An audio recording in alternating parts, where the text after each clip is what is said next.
and welcome to our channel. Today I will show you how you can add your business in the Google Maps on your Android and iOS device.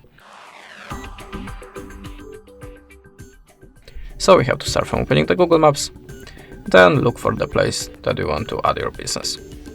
In my case it will be that building, for example. Now hold the finger on it, drop the pin and slide up this bottom menu. Then go to the Add Your Business to Maps for free and choose Add Your Business to Google. Now just type the name of your business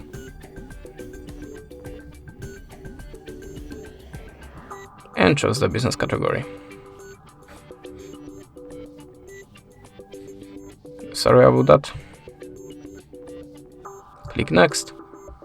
Sorry, you have to choose something from the list.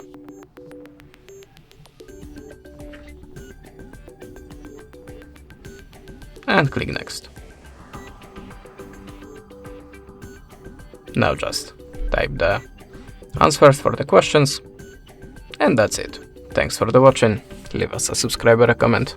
And goodbye.